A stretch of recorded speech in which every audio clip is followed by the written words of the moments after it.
Hi, it's Amy and Tim from Go With Less, and we are getting to the absolute end of all these videos from our 9 weeks in Europe that started on June the 1st. If you have been with us the entire time, thank you. We love you. Thank you so much. Today's video is going to be how much did we spend on this trip? People called it a trip of a lifetime. In reality, we are hoping to make this like a regular part of our life. So hopefully this isn't a trip of a lifetime. This is just our life. And so we had to figure out how to make this doable and livable and not like a one-time splurge. So we spent less than $3,000. How did we do that? We're going to be talking about that in the video today. I hope that you'll stay tuned. Here's a quick disclaimer about the term free when it comes to free travel or free points and miles. So all the points and miles that we earn and use come at a cost. That cost is primarily in time. So we spend a ton of time earning these points and miles. And not only do we spend a ton of time earning them, Amy spends a ton of time figuring out how to use them in the most judicious way. It not only applies to planning the travel, planning to use the points and miles, it also comes to planning our travel, going to places that are inexpensive, finding things that are free or inexpensive to do, finding meals that are inexpensive to do. So we spend a ton of time. Our investment is primarily in time to make this trip affordable. And so when we mention free, it's not necessarily free. Just a disclaimer. I'm going to get right down to the good stuff. How much did we spend? We're not going to wait till the end.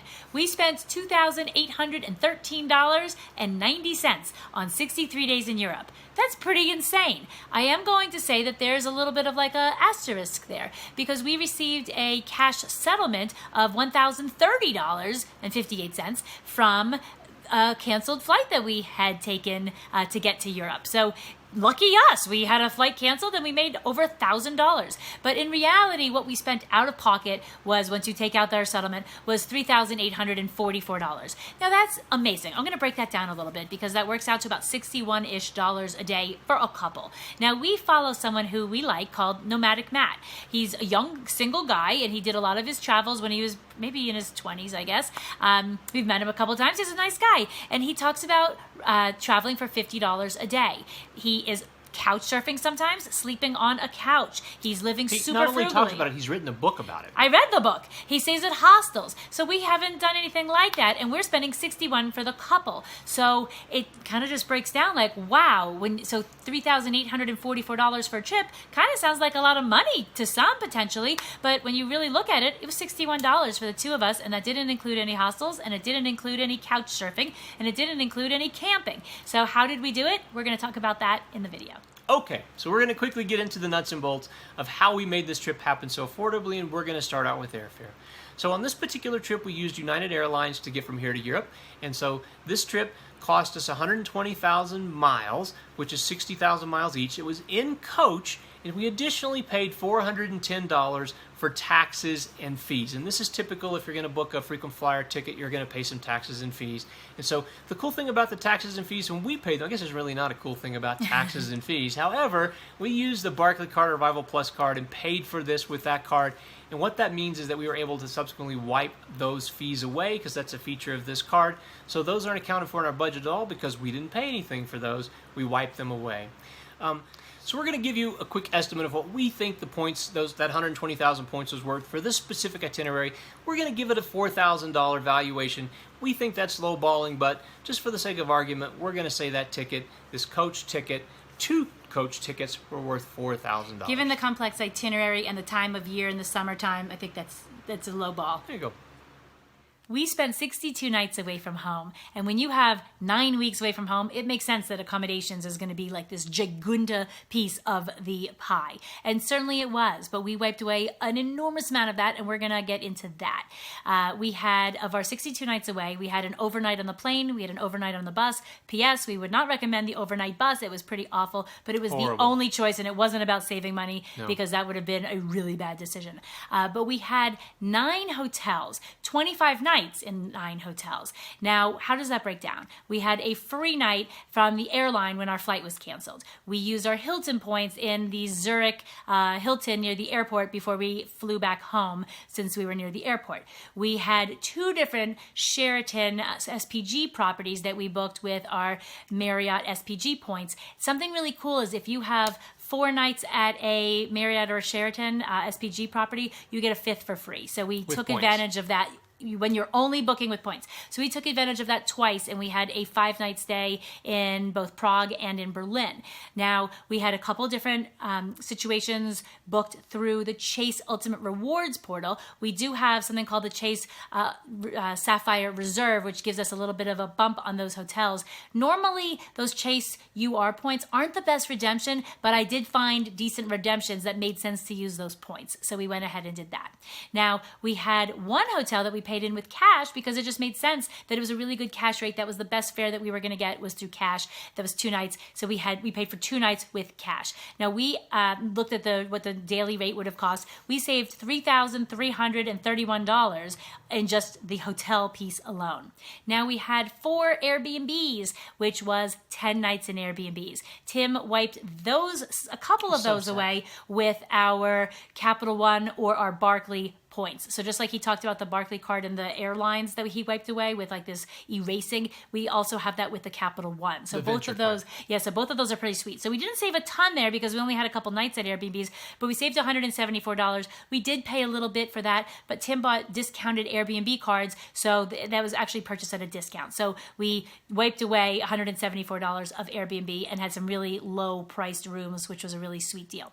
Now the lion's share of our savings came from 25 nights at 0. Why was it 0? Hopefully you've seen some of our house sitting videos. We had 25 nights in this phenomenal home in Alsace, France. We had a pool. We had 2 cars. We had a beautiful home with a gourmet kitchen. It was absolutely like resort-like and fantastic with a wonderful family. Now the thing is, we did have chores. We had to clean the pool and Tim mowed the lawn and we had to take care of the pets.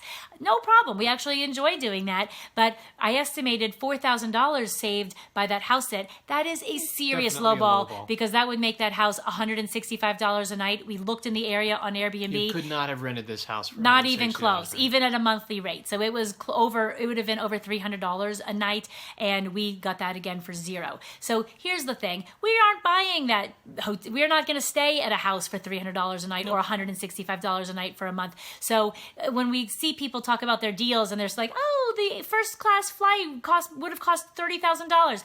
If you're never taking that, it's not really what it costs. But so we realize that could be like, you're not paying that much to stay in the house. We get it. We scoff at this when we hear it too, but you got to put a value on it. We're putting $4,000 on that house sit, and that made some sense. So we got off pretty sweet in this accommodations. That's where we saved so much.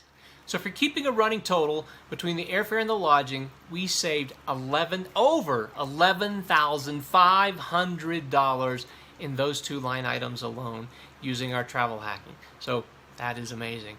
And so in addition to the $11,500, we also saved another $918 in miscellaneous fees by wiping them away. And this was with either the Barclay Card Arrival Plus or the Capital One Venture Card.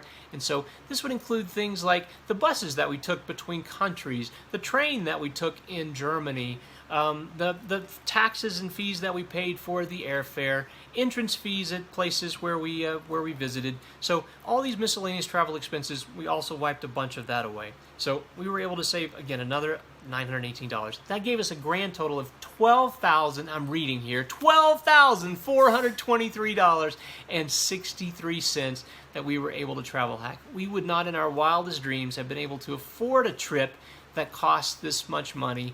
And so thank goodness for travel hacking. And so that would have been $12,400 plus almost $4,000. That would have been like, that over trip would have been $15,000. Yeah, over $16,000. And we did all kinds of things that were inexpensive on the trip. So we did free walking tours. We went to less expensive places. So we did all sorts of things to make this trip less expensive. So even a frugal person, if they weren't using travel hacking, it would have cost over $16,000. So the fact that this trip cost $4,000 is like, whoa, really? $3,000? Incredible. Yes. Thanks, travel hacking. We love seeing how much stuff costs. I hope that wasn't confusing. Please ask your questions down below. Ask how we do this. Like if this doesn't make any sense, ask us to clarify. Ask anything you want about what we're talking about. We know that this is something that we're talking about every day, all day. Hopefully this wasn't just completely over people's heads. If it is, write a comment. Please make it nice. Don't make it like you guys are jerks.